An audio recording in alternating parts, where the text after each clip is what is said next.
চট্টগ্রামের সীতাকুণ্ড উপজেলা প্রাথমিক শিক্ষক সমিতির কমিটি ঘোষণা করলেন লায়ন আসলাম চৌধুরী। চট্টগ্রামের সীতাকুণ্ডে উপজেলা প্রাথমিক শিক্ষক সমিতির কমিটি ঘোষণা করলেন বিএনপির চেয়ারপারসনের উপদেষ্টা সাবেক কেন্দ্রীয় বিএনপির যুগ্ম মহাসচিব সীতাকুণ্ডের মাটি ও মানুষের আস্থাভাজন লায়ন মোহাম্মদ আসলাম চৌধুরী।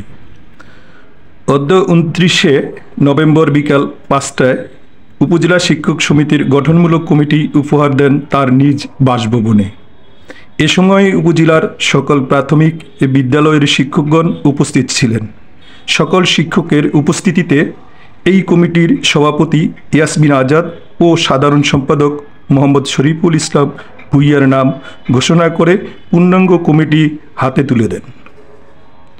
এ সময় কমিটির সকল শিক্ষকগণ তাদের একমাত্র আশার বাতিঘর লায়ন আসলাম চৌধুরীকে ফুলের শুভেচ্ছায় সিক্ত করেন, যিনি তার মহানুভবতার দিয়ে যোগ্যতা সম্পন্ন ও সৎ, নিষ্ঠা ও দক্ষতার বিবেচনায় জনাবা ইয়াসমিন আজাদ সোনাইছড়ি রাজাপুর সরকারি প্রাথমিক বিদ্যালয়ের প্রধান শিক্ষককে বাংলাদেশ সরকারি প্রাথমিক শিক্ষক সমিতি সীতাকুণ্ড উপজেলা শাখার সভাপতি নির্বাচিত করেছেন এবং সাধারণ সম্পাদক মোহাম্মদ শরীফুল ইসলাম ভুইয়া, সিনিয়র সহসভাপতি AKM নূর নেওয়াজ, সিনিয়র যুগ্ম সম্পাদক সাইদুল ইসলাম মানিক সহ সকল নেতৃবৃন্দকে।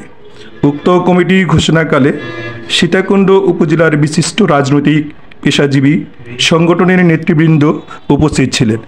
এছাড়াও জাতীয় দৈনিক আমার প্রাণের বাংলাদেশ পত্রিকার যুগ্ম সম্পাদক গিয়াসউদ্দিন সম্রাট, bureau chief AK Azad, staff reporter HM Shamim সহ অন্যান্য ব্যক্তিবর্গ উপস্থিত ছিলেন।